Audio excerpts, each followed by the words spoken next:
What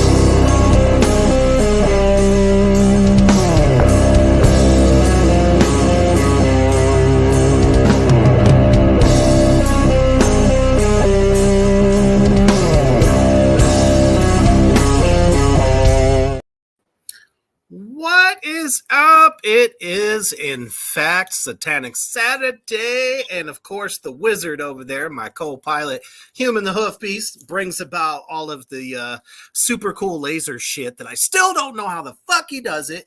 Nobody else that I have on can do it. So apparently it's an ancient form of occult magic that he is harnessing. It is one. Not just black magic, but fucking black magic. Welcome to the goddamn program. We are back. And I don't know. I was fucked up there for a second, and we're back. Sweet. But we are back. We have a whole new goddamn list for you that I think you guys are going to have a lot of fun with. So if you're ready to laugh, if you're ready to party, if you're ready to get into the great indulgence with us, please share this shit out anywhere and everywhere. Whoever loves to fucking go through all of this crazy stuff that's going on in our world, our digital world, and you know, we just have to shred it up. But before we do that, we're going to take a quick commercial break from our brothers over at Poison Valley Clothing. Check it out. Allahu Akbar.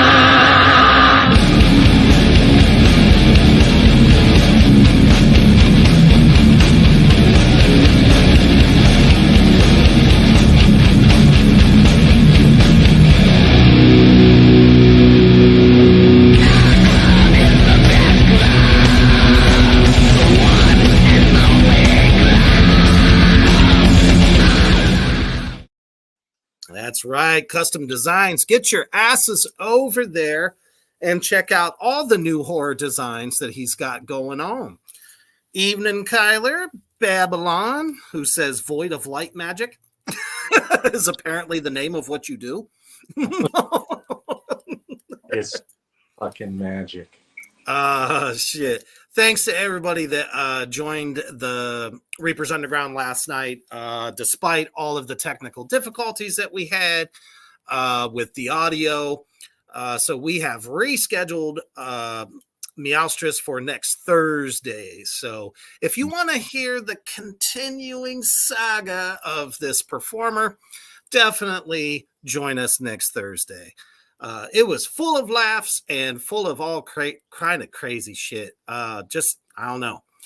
Definitely anything goes in the underground, and we have the best art that there is. And then, of course, we have another Reapers Underground. So it's going to be a double shot week. So next Thursday and Friday. Stay tuned. So how are you doing this evening there, Hoof Beast? I'm good. Life has been pretty good the last couple days, and my life is good. I've got 1 song and a half left until I'm fucking done with all my recording for the new album. Woo! Oh.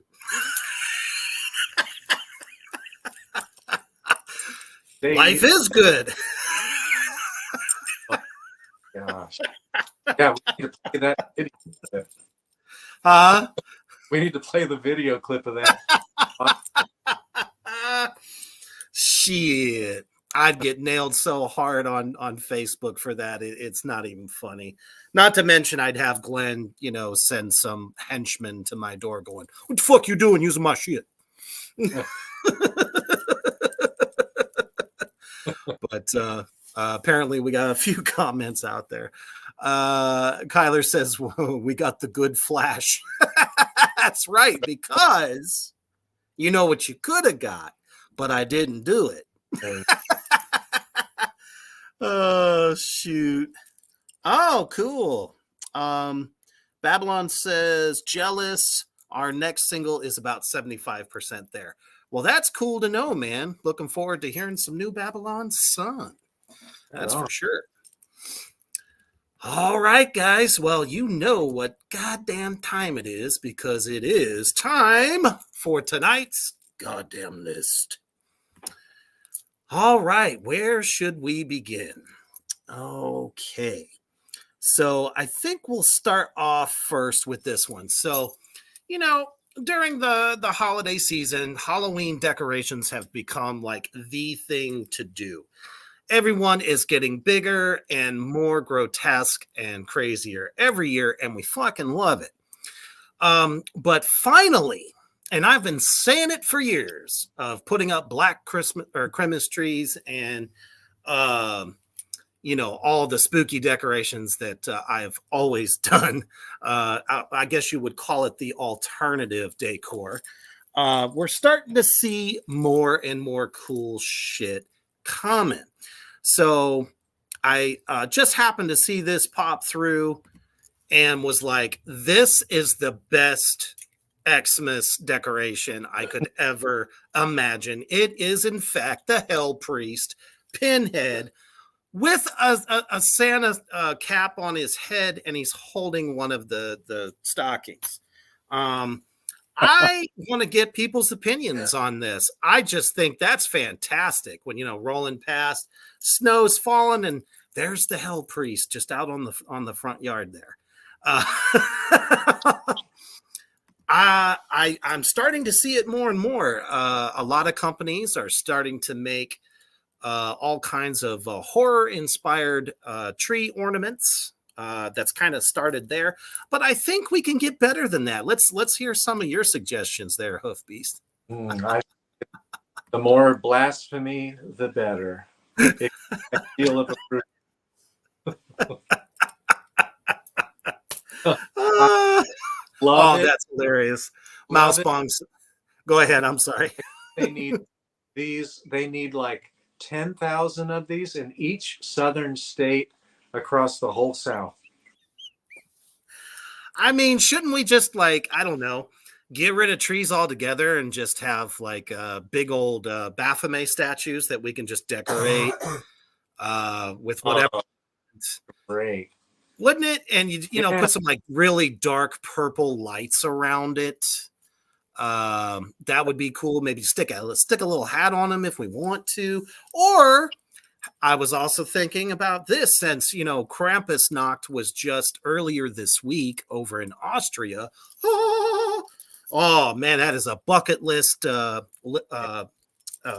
whatever item for me, is to one day go to that, where, you know, you have Krampus demons in like huge number, full on outfits, fire, gnashing of teeth, tongues that are like, god damn, they just look like they could reach out and snatch you. Just amazing shit. But I don't know. What do you think? I think this could catch on. We could do like a whole full Krampus tree. I think that would be amazing. I think we are a minority. I think most people are neutral. I think there's a small percentage of the world are far-right Christian nut jobs. And then I think I think there's a lot of people that would embrace blaspheming as alternative to the holiday season. I think they would fucking join us. This is amazing. Mousebong says they need to add some Cenobite elves. Wouldn't that be awesome? So they'd be all grotesque. And you've seen Hellraiser, right, Hoofbeast? Love it. Yeah. So if you could imagine all his little buddies as elves, oh, what a great fucking idea! Babylon. Christmas orgies, please, with candy canes. And then Mousebong comes back with Krampus violating the Virgin Mary with a candy cane. Here's a little sweetness for you, bitch. Why does that sound like every B movie ever? You know what I mean? That would be delightful. I mean, how many shirts do we see right now of all these nuns in naughty poses, Yep. scandalous? I think they took a page out of Merciful Fate's book on that. I mean, all that shit is just popping up. It's literally fucking everywhere. So I don't know if we're necessarily as much of a minority on this as we might think we are. Because I don't know. I've seen some pretty what most people consider to be normal folk come through my store, and they love the dark shit secretly. I would like to propose that all nativities have some sort of a spin from Rosemary's Baby. That would be epic. Yes. See, I always kind of had the idea of the nativity scene, which again, that church that's at the edge of town put up their star again that absolutely looks like an upside down cross at night. Yes. And I don't think they get it or see it. I'm finally going to take a picture here in the next week because that motherfucker is hilarious. Well, I always envisioned like, you know, the not that, you know, I don't believe in harming children and all, but the baby Jesus, though, on a like a roaster, and you're just turning it, there's like a fire underneath, and everyone's not there to give gifts, but have their plates ready with some forks and knives, like it's an old-fashioned barbecue. What was that from the Last Supper? Take, eat of this, or eat of my body. He was said in the Last Supper in the Bible. That would be really, really, really good. The Catholics would love us for this. Of course they would. They'd declare war on us. It'd be great. Mousebong says, hell yeah, I love Rosemary's Baby. Seeing the baby in the end is iconic. I need to watch that again for sure. Babylon says, the Nazarene loved hookers and had a foot fetish. Pass the oil, please. Oh, where have you been? Babylon's been busy. Boy, he and Mousebong are bringing. Where the hell's Kyler? Oh no, he's got some here. Come on, Kyler. We need Cancer Christ on the show. Oh, you guys are great. You are giving it to us like you should. I love it. Oh, this is awesome. And then Mousebong says, Reaper, that sounds like an ideal Xmas gore grind record cover. Yes. Yes. Spreading the dark joy. I mean, come on, let's do it. That would be great. We had to make up our own Christmas songs. Brutal. Like worse than Cannibal Corpse, because Cannibal Corpse, you don't know who they're really referring to most of the time. Right. It'll all be about the baby Jesus. Yeah, absolutely. I'm trying to think of some titles that we could totally bastardize.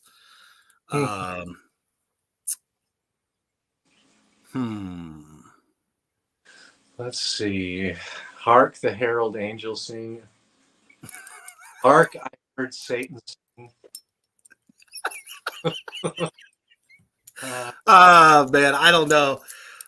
Usually I could spit out stuff. Here's a good one. I like this one. Kyler says, Christmas nuts, Christmas nuts.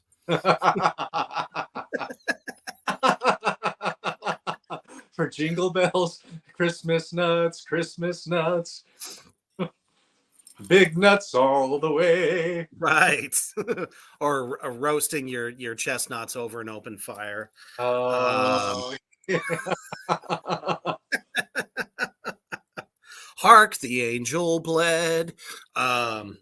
Shoot. We have to have one about teabagging in there too. Teabagging Jesus or something, like teabagging the Virgin Mary or something like that. Oh, geez. Now, see, that's that's why I like the way you think. Silent night, orgy All the night.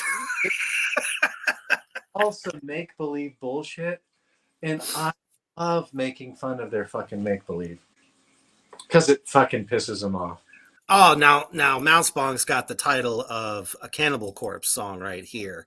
Santa Claus is Coming Blood. Oh, that's definitely God. Excellent. When you see Cannibal Corpse and they play "I Come Blood," the way Corpse Grinder yells it out, it just gets everybody fucking going. Fucking awesome. He definitely gives it the oomph that it truly deserves. Every show, Corpse Grinder gives 100% every fucking. Oh yeah, for He's sure. chance. What a cool guy. Love to hang. I could only imagine if there is a Watain show on Christmas Eve or something like that, what Oh, that might be like. yeah, maybe a Watain, like maybe it will duel it Watain with Marduk. Dude, that would be like the concert of the century. My God, I've not seen either. Yeah. Hey, what's up, Cody? Glad you could make it. The artist, not only for Morgrot magazine, but also for Circle of Nine. Glad to have you, sir. Mm. All right. So let's go ahead and see what we got next on the list. I'm out of whiskey. I gotta go get some more. I got my sippy cup ready to go. First went down so quick and so smooth. You know, it's all about the smoothness for me. Mm. So I love a good archaeological find, just like anyone else. You know, every so often, you know, you see trash come through your feed, mostly on Facebook, but even sometimes on Instagram. But in this case, I found this one on Facebook one day, and I was just like, who, they some, discover mummies, some discover burials that were unmarked, and they try to figure out how old it is, what period, what people, that kind of thing. And I just could not help but bring this one to the table. I think you all will get a kick out of it. What the fuck did this guy do to deserve this? Holy, unholy fucking shit. Oh my They God. buried this guy in the ground and stuck not one, but two swords in his motherfucking skull. Wow. I'm not exactly sure where this was found, but they uncovered it. And of course, obviously, the ground being the ground, almost completely fucked up the swords that are in his head. But wow, what the hell could this guy have done? What's your take on that? They were zombies or, mummies returning back to life. And so I think they were trying to pin him down into the earth. So even if he did come alive, he couldn't get out. Yeah, you think so? They had out back then they were also big believers in vampires too. Depending upon where this was found. But that shit was brutal, man. Yeah. Let's see what the comment section has to say here. Babylon says, hell yeah, that's awesome. Kyler says, the guy must have said something bad about black metal. Damn you, purist. We have Mousebong and Babylon, and our skull maggot friend Kyler is fucking pulling it out. Mousebong says he was a smart man and they were jealous of his huge brain. Yeah. I mean, talk about putting stank on it. That was just insane to me. So Woo! Woo! But yeah, I just had to bring that one to the table to see what you all thought. Because, I mean, just the way things used to be back in medieval times, they didn't just bury somebody, they put fucking stank on it to make sure that they could not come back from the Yeah. hereafter. Yeah. Apparently, this one most definitely did not. Because let's face it, those two swords probably had him completely stuck to the earth permanently. Must naughty boy. Cody says his last words, I want to be an album cover one day. I mean, we think about how many bands we love that have like horrific scenes and shit. That totally would make a great fucking front cover, especially if you were talking about like, you know, Vlad the Impaler.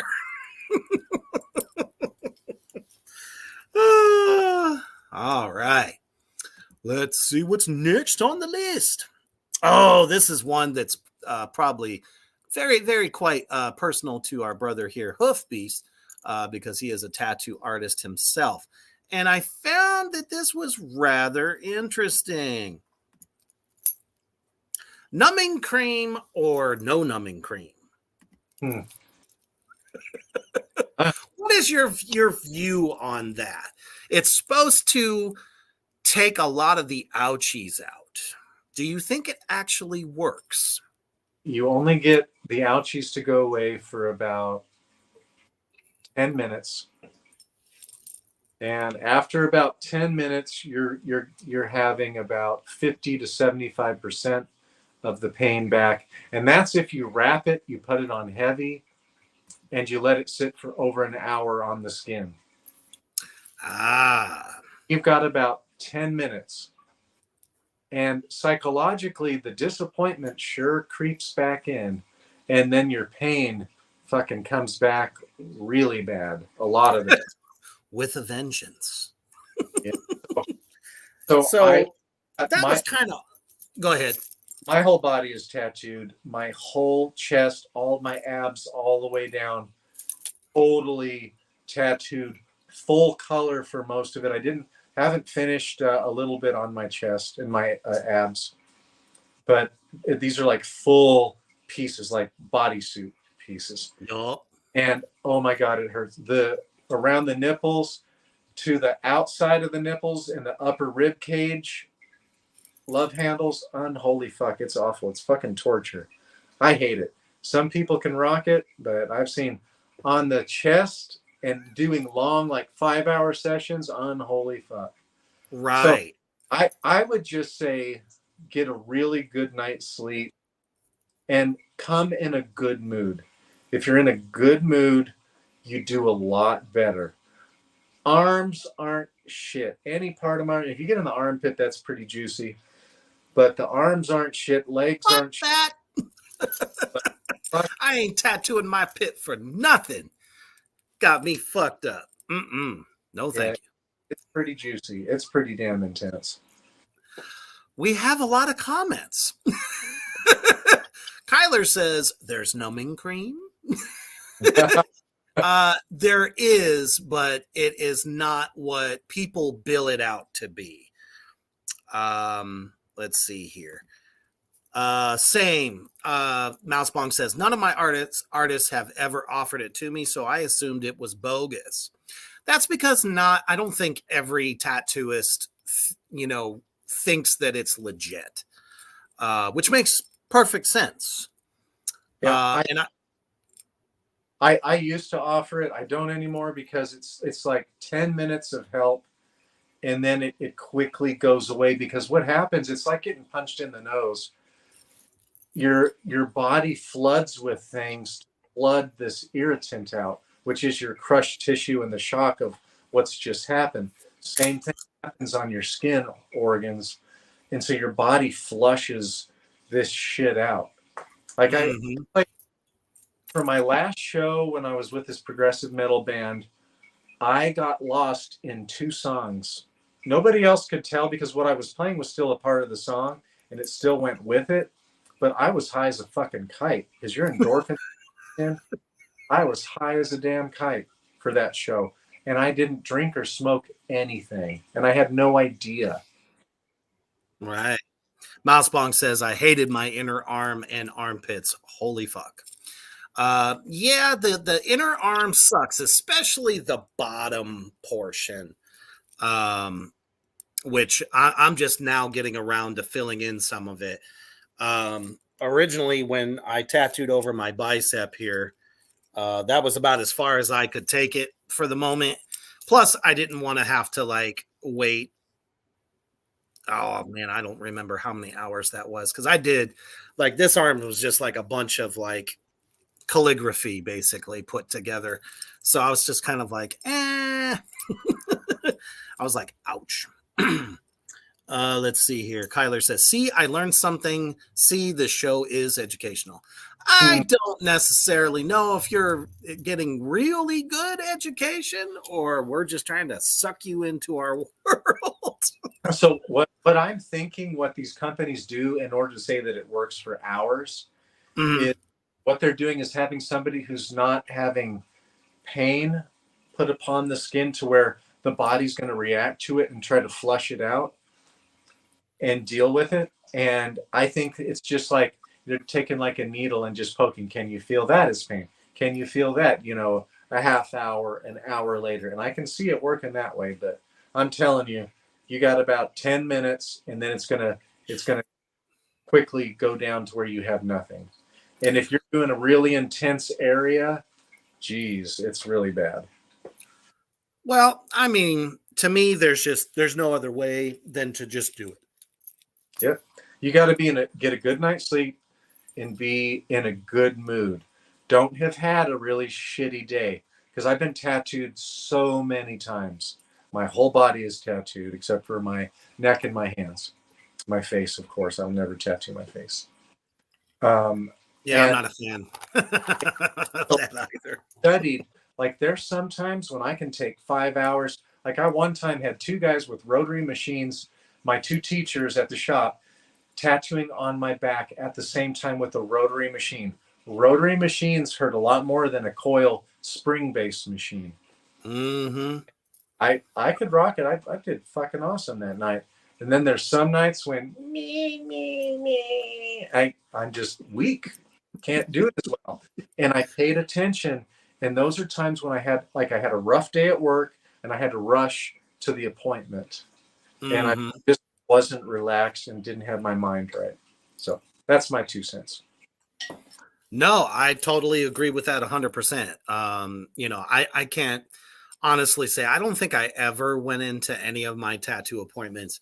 I don't have nearly as many as yours, but most of my sleeves are, it almost filled in. It's a lifetime commitment, folks. So and there's money involved on holy fuck, right? So, you can't always just go for the gusto all at once. So I've just been kind of adding through the years. But here we go. Cody says the ditch of my arm and knuckles were the worst. When I had my hands done, it did go over. You can kind of see it went over one knuckle there, and I think another just one on my other hand, and I was like, God damn it. I think a lot of people don't realize that it's considered a body trauma. Like you said, like the body is like, uh-oh, what are you doing to us? You're fucking with us. This is not good. This is, and it fights it. Kyler says, I think he means to say I'm only doing parts of my chest, my back, and arms. I feel that. Oh, fucking hell, lady. Palms hurt like hell, too. I could not imagine tattooing my palms. Just not something I want to do, especially being a drummer. That's just me. The tops don't bother me, but, I don't know. I need all the strength in my palms as possible. Nothing against anybody out there that, wants to do that. More power to you. That's just something I don't want to do. Yeah, the older I get, the less I want to tolerate the pain. I'm just like, fuck this bullshit. That's why I'm trying to get in like the most of it before I turned 50. That's only 3 years away. So I got 3 years of hell and pain. That's all right. I'm okay with that because I got some pretty juicy ideas. So apparently the numbing cream is bullshit. All right. So many times on this program in particular, we've talked about how the music industry is fucking artists over left and right. So, of course, me being in the world of metal for as long as myself and Hoofbeast has, we get a lot of the what do you call it? The metal news. So Metal Injection hits this one where I got so mad I threw my phone across the room. When I put this on the screen, you're gonna see why. Label exec calls for the end of physical media due to pollution. They're trying to say that CDs, vinyl, physical merch is considered a pollution. When we take away a band's ability to sell albums, vinyl, CD, cassettes are coming back as well. You're taking away their income. That's what we sell at shows. So I don't know what you think about that, Hoofbeast, but I'm kind of beside myself on that. And we all know that the execs, kind of run the music industry and have the money and the power to do so. I think we should try to get a petition together to stop this one. Which record label is it? It actually didn't say. It was kind of I'll have to go back, but it was a kind of like they were talking with a lot of different execs, and they're all trying to get rid of physical media. I don't think the smaller indie labels feel that way, obviously, especially DIY. So it's got to be the bigger people. But how can they say it's pollution? Well, I think it's the post, the traveling, the shipping cost, the driving to get. If you buy one single CD, obviously it's going to be a little bit less if you get multiple at a time. But if you're buying from Amazon.com, the packaging that goes into that, the packaging and the production and the pollution that's generated from making it. But I can find all kinds of other things that are not going to be a part of somebody's income that we could do away with environmentally. That would help out a lot more than just this. And aren't we in the minority now? I'm sorry, most people are not buying physical copies. So it's kind of like this issue was grandfathered out for the most part. Sure, I still buy it. I've got all kinds. I'm still buying vinyl. I'm still buying CDs. The occasional. Absolutely. But I think that problem is kind of taken care of itself quite a bit. I could not agree more. And at the same token, I'm saying this. The reason they've just kind of come up with this pseudo bullshit idea so they can save money. Probably. They know that it takes up to 9 months to get vinyl orders. Mm-hmm. So, there's probably a lot of folks out there, not saying anyone that's tuned in tonight, but I'm just saying, there is probably a segment of the population that bitches and moans because it hasn't got to them yet, in a timely fashion. So, maybe they're having to do some refunds or some shit like that. It all comes down to money. This is just kind of like a pseudo political way, I think, for record companies to go, oh, when we thought about it, it's adding to the pollution. And I have to agree with what Cody says here. almost everything we use on a daily basis is basically pollution. So what the fuck? Could not agree more. You fucking fart in the wind, you're releasing a pollutant. So it's like taking away what everyone has done since the dawn of time, since albums were invented, the LP, vinyl, cassette tapes, and of course CDs. We all love going to that resale shop, or there are still some record stores legit out there, mostly in Europe, but at the same token, there are still some shops in the US that still sell vinyl and stuff like that. So why take that satisfaction away from what I would say is a very large segment of the population? I don't think it's as minority as vinyl wouldn't be having such a need that every, doesn't matter what the genre of metal, everyone is putting out a vinyl release. Yeah, but metal is a minority, and most kids today, my daughter, her friends, do not buy physical copies at all. And they're like, why would you want that? I'm just going to listen to it on Spotify anyways. She's like, Dad, why are you getting that? You listen to Spotify all the time. Anyway. But here's what I think. I think it's definitely money. And I think these asshats who own these big record companies, one, they don't want to do the work to ship the merchandise out. They don't want to keep track of all that. They can make more money themselves by getting rid of this and still take the same fucking cut from the musicians that they're probably taking right now. And they have less cost because they don't have to front the money for the physical copy. And they'll probably still take the fucking same cut for a digital copy. Fuck those motherfuckers. Let's see if this comes up with man. Nope. I wish.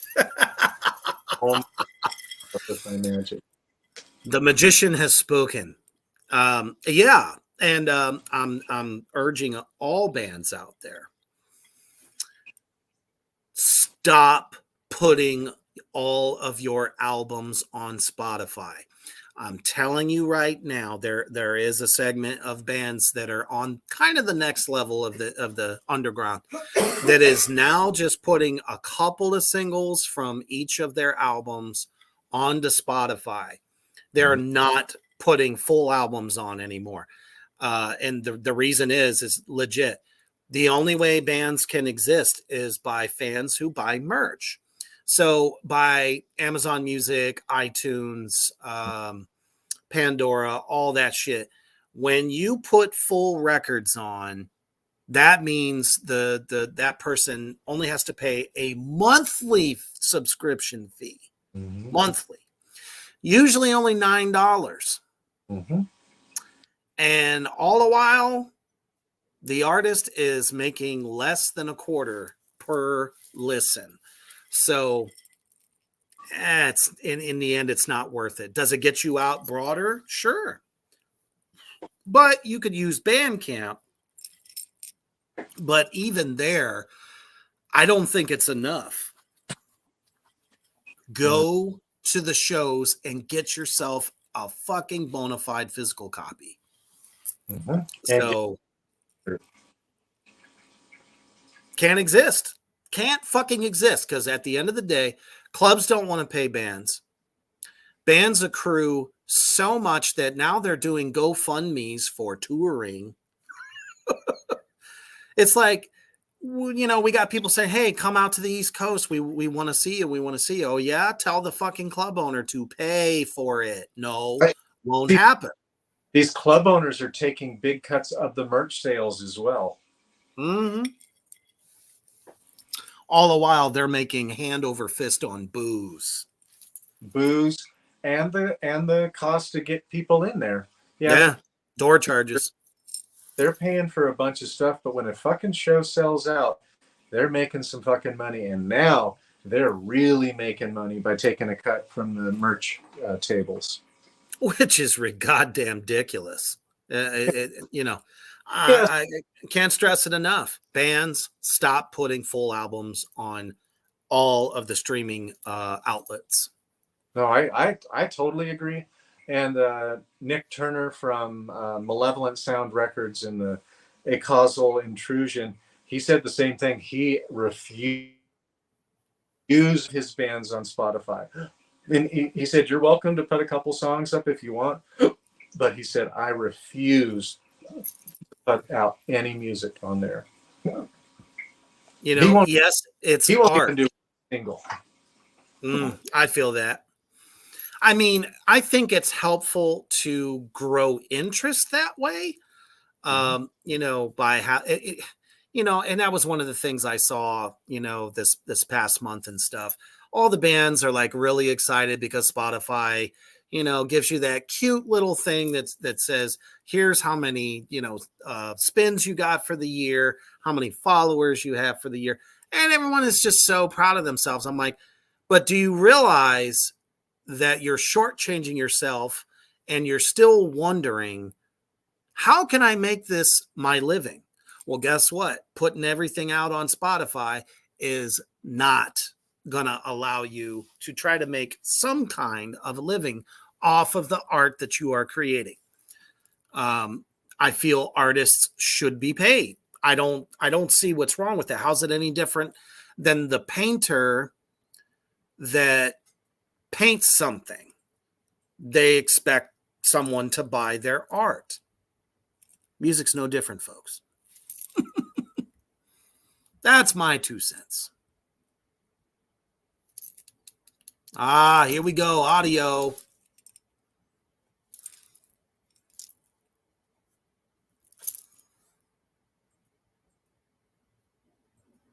Hang on, folks. Can't hear you. This is similar to what we ran into last time. He'll be right back, but I'm going to keep the list rolling. I agree with you, Mousebong. In the end, people are either wanting to support the band and will pay, or there are the type that will find a way to get it free. Absolutely. And that's how that typically happens. Can you hear me, sir? Yeah, I can hear you. Sweet. Now I can hear you as well. Yeah. What was the last comment you had? So the thing was, yeah, I was just saying, sorry I disappeared because somebody called my damn store. Shit, it is almost 10 o'clock. What the hell? Why are they calling right now? Because they think that we are 24 hours available to them at their disposal. Good God. You know, I bet you that's why we had so many technical problems last night, because people were blowing up her phone. Probably. So makes perfect sense, but we just couldn't get the audio back. But luckily, the magician has done his job. Just go out and come back in, and it worked. Yeah, thank goodness. Since we're on the subject of music, we can transfer into this one.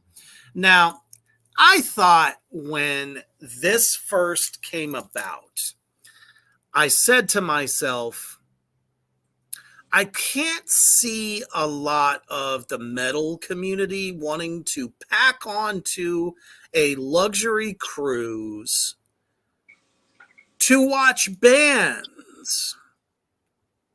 Now, I mean, I can see some of the heyday acts wanting to do it, you know, because their career is virtually over.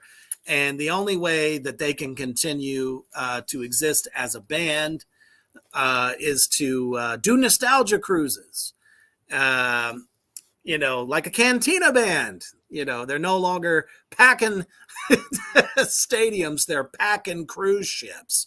Well, what in the fuck does Lamb of God think they're doing playing shows on a cruise? Not exactly the kind of band that people are just going to go, you know, and rock along to and not get fucking blasted out of their minds. And then this happens. Oops, wrong one. So sorry. Man overboard on Headbanger's boat not found. Lamb of God issues a statement. Now, looking at this cruise, I mean, it's pretty badass looking. It looks like they got some crazy designs on it and all that good stuff. But damn it, we know what we're like at concerts, especially younger folk that don't give a fuck. Perhaps he crowd surfed a little too far outside of where they were playing and flew overboard. Or high and drunk out of your mind and you're like, damn, that was a good show. And fall over the other side of the boat. If I was Lamb of God, I would be like, unholy fucking shit. We are getting slapped with the worst lawsuit ever. What is your take on these cruises? And, well, I don't know what to say about that one. I feel really bad for that guy's family because it wasn't some old, senior citizen playing fucking shuffleboard. I think the appeal for those is that you might get to see the guys out having a drink. You get to hang out with the band members. If I was a band member and I was real popular like Lamb of God, I don't know that I'd want to go out all the time and be mobbed all day long. I don't know if I'd want to do it. I'd have to know which bands were on there. Because if Sleep Token's on that fucking tour, well, I'm going to that shit, but I'm going to boo the fuck. This kind of reminds me,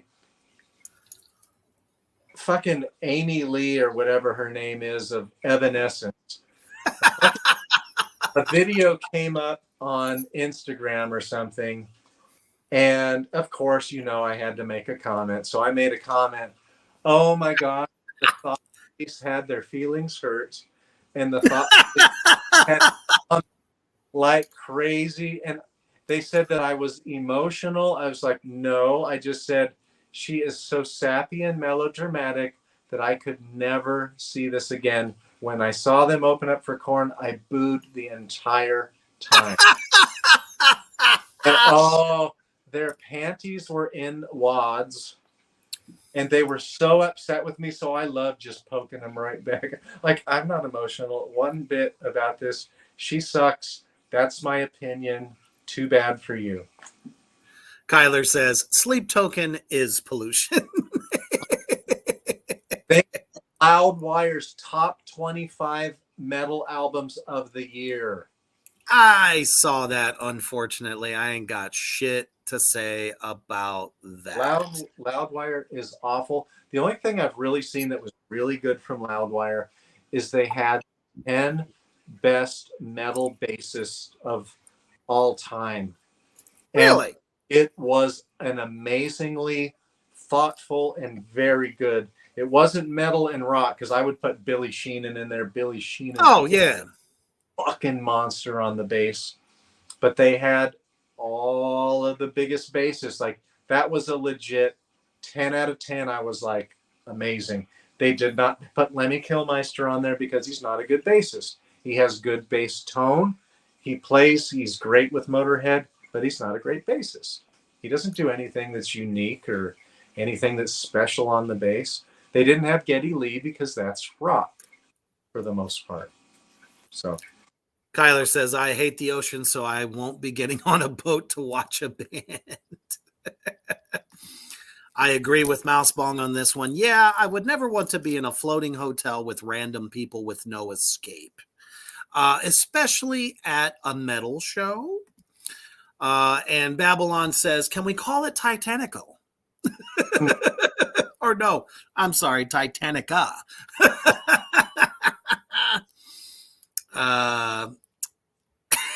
Mousebong, you're awesome. Also, I thought it was a general consensus that Evanescence sucks. I didn't realize people rode for that girl so hard. She's got a talented voice, but at the end of the day, every song is a tragedy. There's nothing ever positive, or I mean, I don't know. I guess as kind of like a gothic throwback band, it works because there's always something to bitch about. But as a band, I have to say I did see one concert snippets from 2019 that I actually thought, wow, she actually got a fucking metal band together because the musicians were fantastic. But I don't know. At the end of the day, it's like same old shit, just recycled. God, just kill me now. Get this shit over. Oh, I'm sure that's what she was thinking. yeah. So general consensus here is that we will not be getting on a cruise ship, let alone to see an extreme heavy metal band. Always ends in disaster. But apparently, you can also get an unfortunate accident at a show at a regular venue as well. Oh, excuse me. Police seeking man who assaulted someone dressed as a furry in a pit. Could you imagine you're in a pit at, I don't know, any number of bands that you enjoy, and someone dressed as a furry just happens to meander their way into the pit, sucker punches you, and runs away?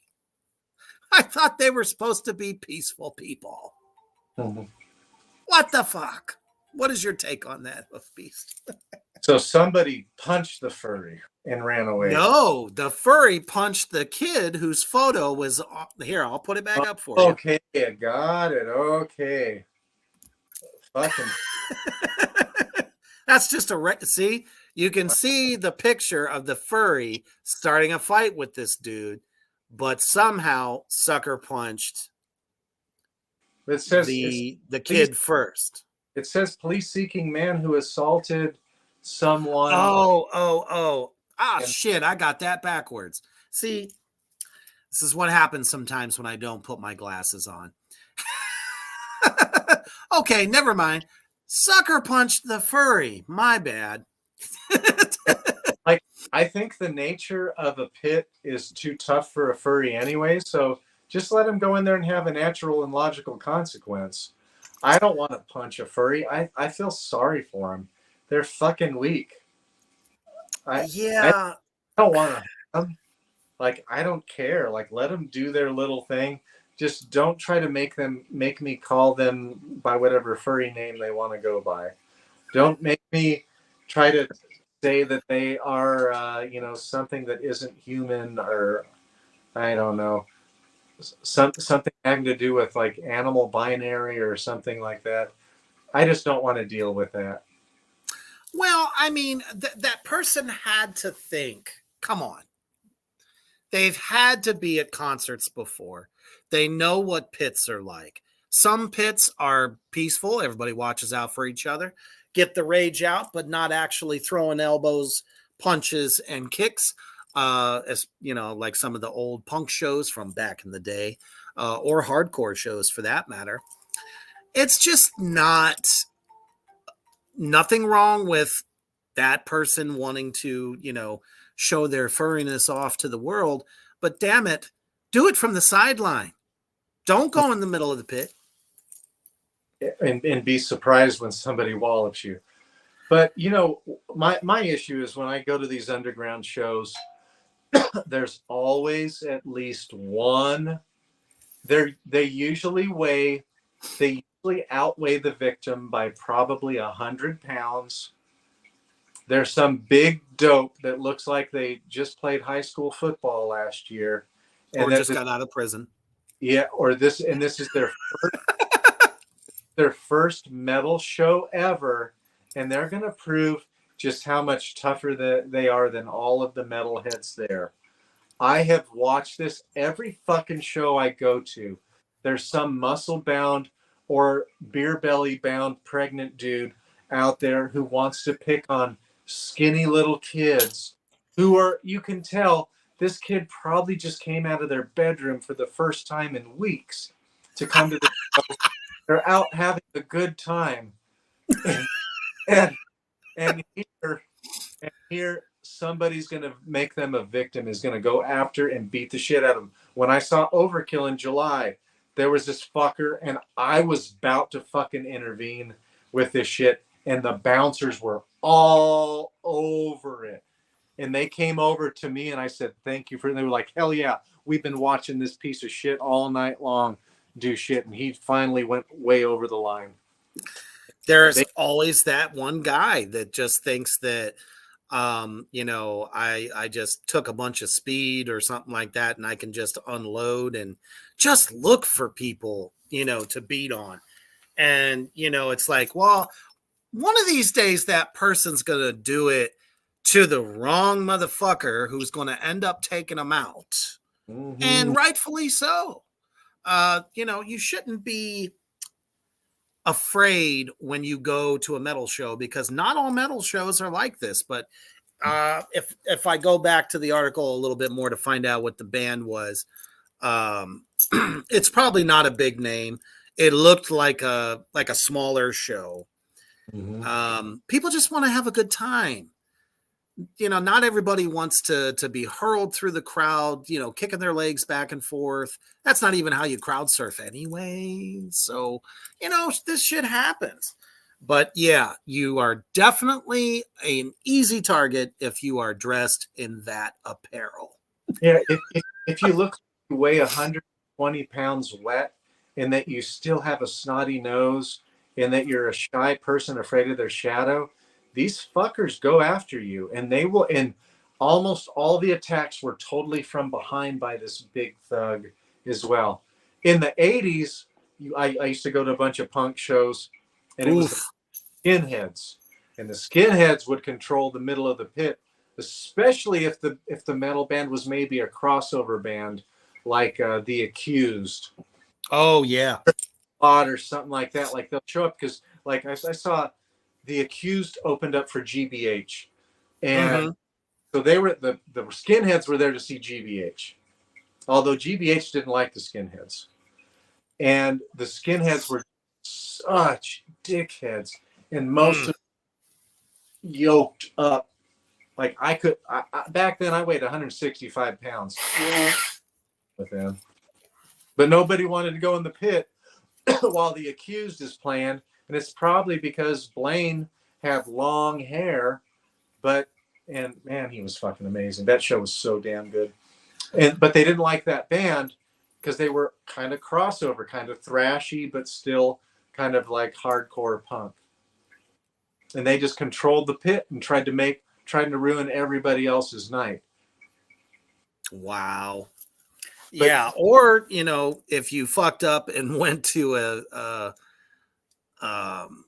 Black Flag show with Henry wasn't afraid to fight anyone in the crowd, as well as Glenn Danzig of the Misfits. There's so much old footage of how brutal some of those shows could be. Could you imagine one of these dumbasses, coming into a show like that, knowing full well, because we're in the internet age. You can literally pull up any concert from any show of band that is coming to your town and see what it's like.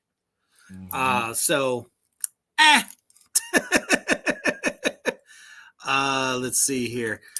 I'm 6'3", 300 pounds. At a Lorna show concert, a dude bigger than me was trying to crowd surf like an idiot. Even the bouncers were like, what the actual fuck?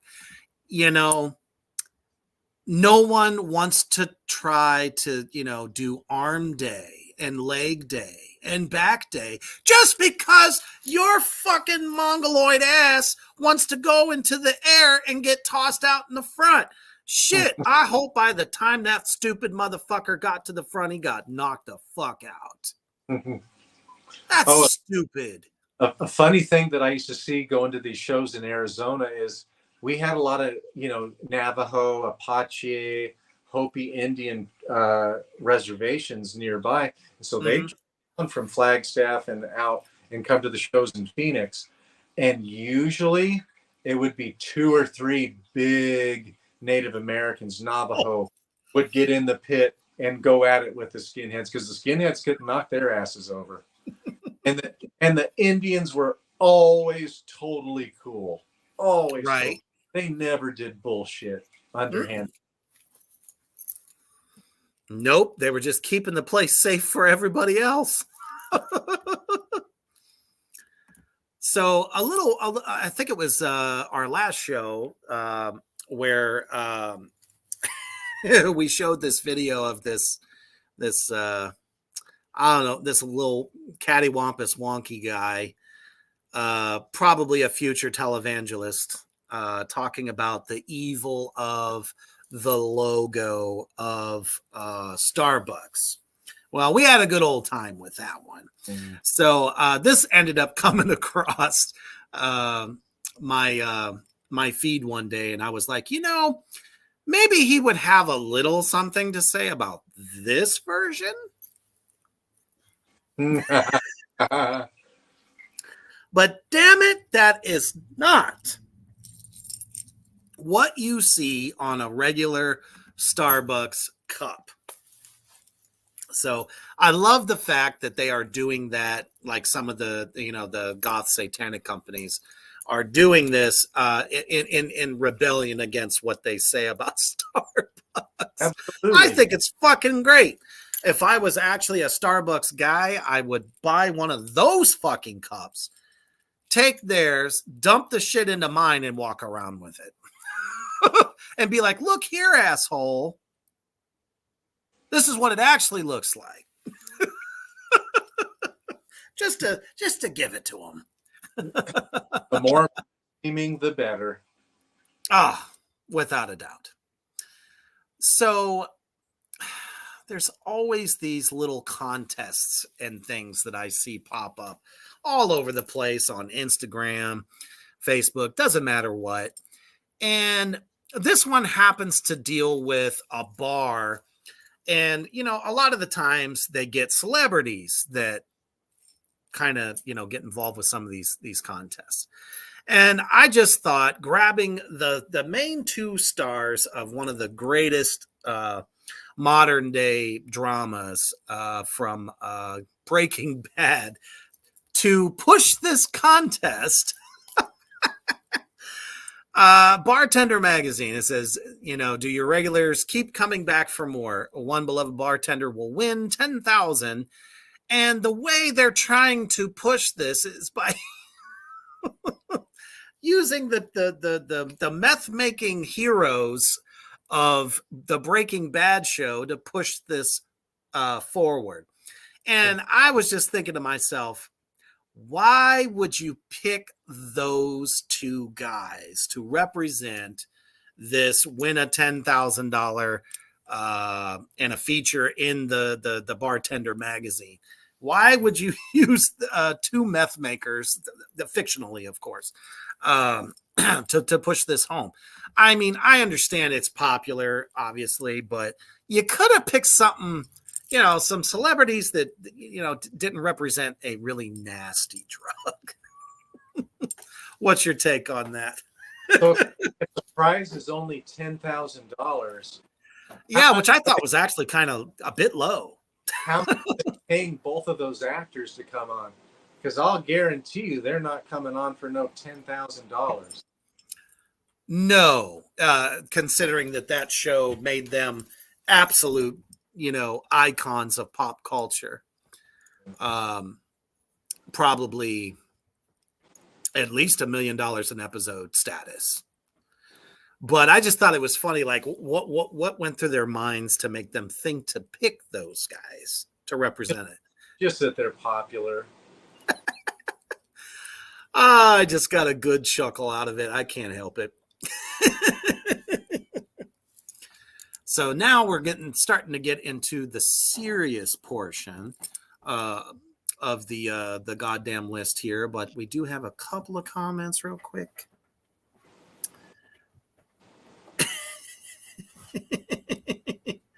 The Mousebong says the other type of brewmasters. This is great. They should have had them dress in character. So they should have had their little, yellow safety suits on with the goggles and everything, dude. And then it says where we were missing Jesse Pinkman's iconic flaming tribal Sonic the Hedgehog shirts. Yeah, that would have really kind of brought it home, so to speak. But yeah, so into the serious part. Many of us obviously are not millionaires. We don't even fall into the segment of middle class, upper middle class, whatever the fuck it's called these days. But we do have places where we can save.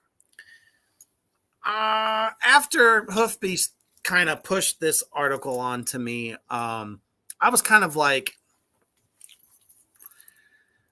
there's no such thing as a dollar store anymore, and they need to change their names. Mm-hmm. Because when I hear the word dollar store, I think literally items for $1.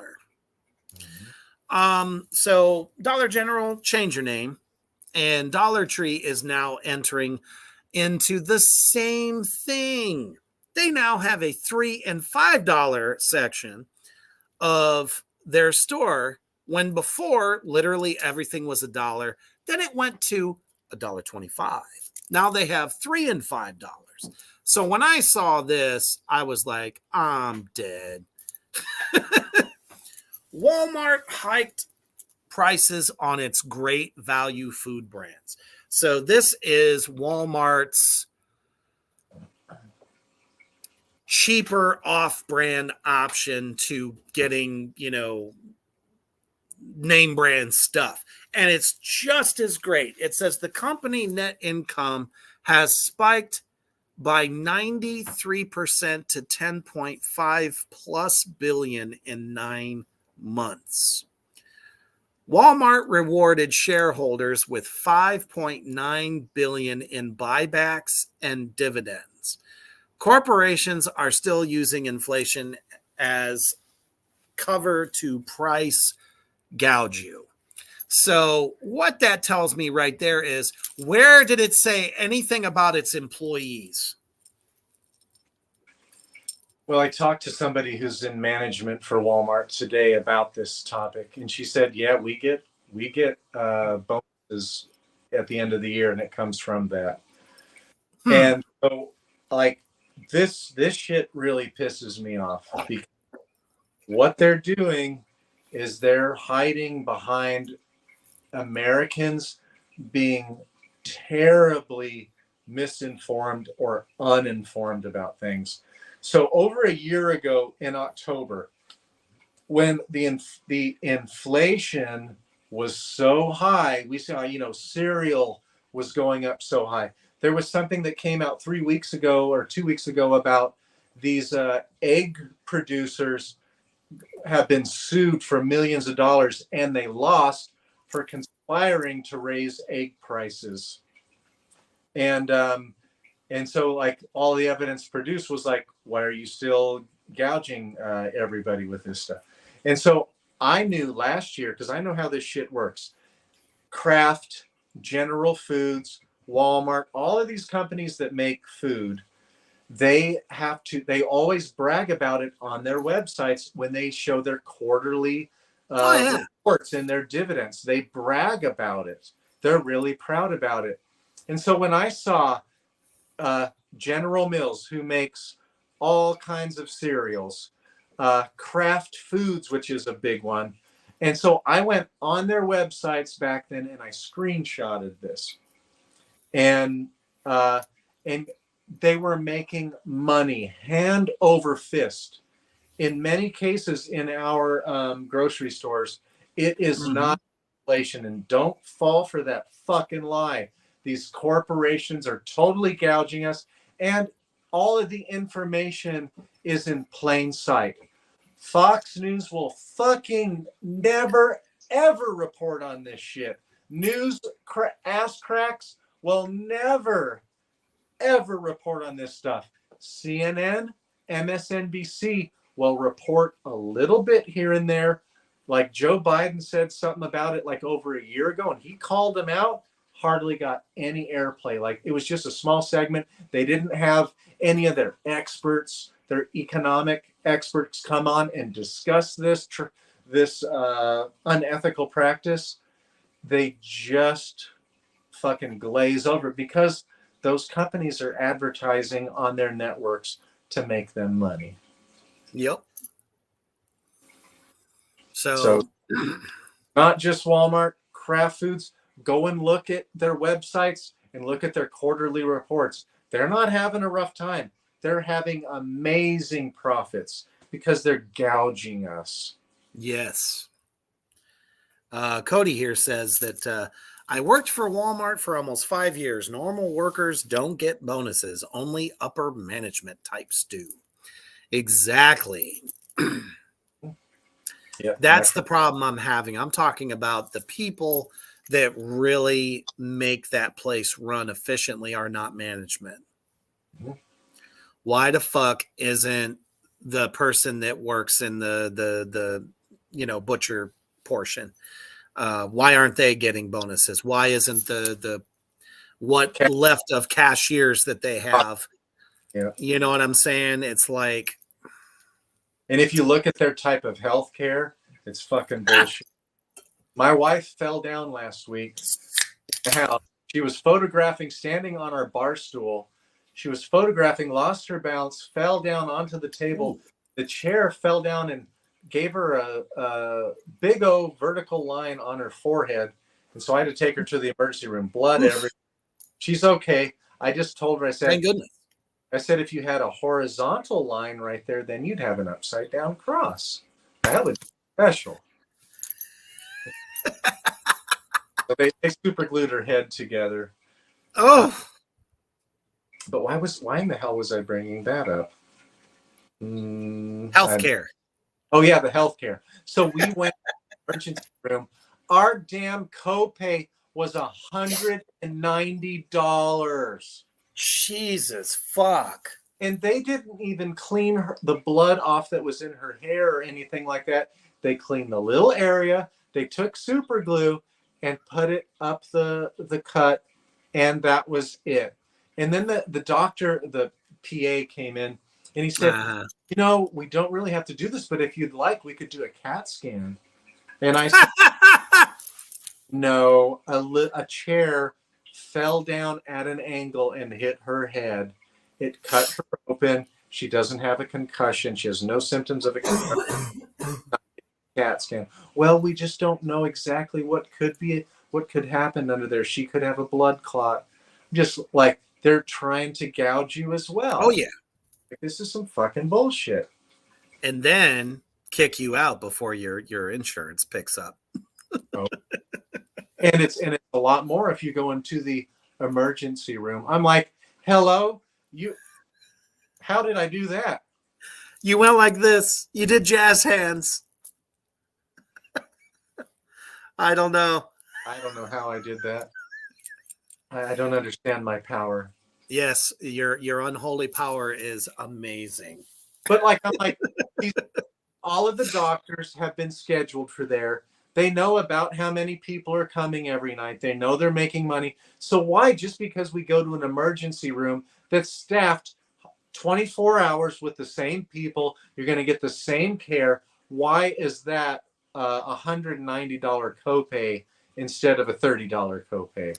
Because bastards. The doctors need another boat, another vacation home. Mm-hmm. Seriously. It's bullshit. They're not driving a beater to work. Yeah. They're coming in a fucking Bentley. Or a Lincoln. Mm-hmm. Sheesh. I don't know. I've always had an issue of how can we put a price on life? Mm-hmm. Right. Only us humans would figure out a way to do that. Ay. But as depressing as that can be for our final item on the goddamn list tonight, as we always like to, kind of poke fun at the Christian regime. And let's face it, that's exactly what the fuck it is. Brother Babylon Son passed this one on to me for your enjoyment. This fucking cake hole will split your sides. And their place in him as the hallelujah. And God sent that man that day to open up those heavens. Shoo, hallelujah. Instead of letting our faith be dictated to by our heart and what God said. There it is again, so strong. Faith is the substance, the title to the deed of the substance of things hoped for. I just got another good one. Yes, he sent that to me. That is so damn good. Oh, man. That guy speaking tongues. Oh, he's cuckoo for Cocoa Puffs when he's speaking in tongues. Oh, my gosh. The epitome of showmanship. It always takes me back to the great Steve the comic. Damn it. He was one of the first original cast members of Saturday Night Live. I don't know why I can't remember his last fucking name. He played Crusoe and all these other characters. Maybe it'll come to me, but it always reminds me of the fake preacher film that he did. It was a comedy where he would show up in, some random town and set up his big top and do a shtick just like that guy, Steve Martin. Martin. Yeah. I forget the name of the film. It was like Faith or something. I might have been Faith. Just these guys are slapstick comics. How can you not laugh at that shit? And people just are so desperate to believe that there is the glorified Sky Daddy up above, that they're willing to buy into their shit.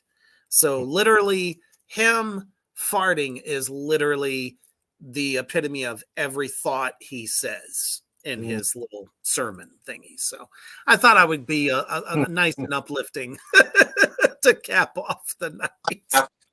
I laughed out loud at that. That's hilarious.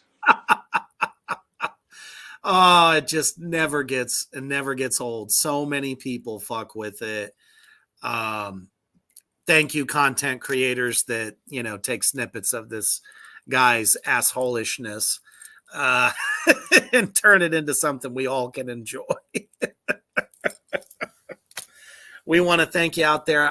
In case you haven't noticed, it was announced today that the great Reapers Underground Black Flame Entertainment has now merged with the awesome Morgrot magazine, which covers interviews of underground metal bands, some on the upper level as well. Amazing artists and artwork. It is a one-stop shop of blasphemy goodness that comes out quite often throughout the year. Always turning out the best art and supporting bands that are in the underground, especially death metal, black metal, all the darkest of the dark. And I'm happy to say that Circle of Nine is part of that family as well. So that's why we have a little bit of a different banner this evening. So we welcome our new alliance known as Morgrot Entertainment. So thank you guys for hanging and banging with us here on Satanic Saturday. It has been a blast.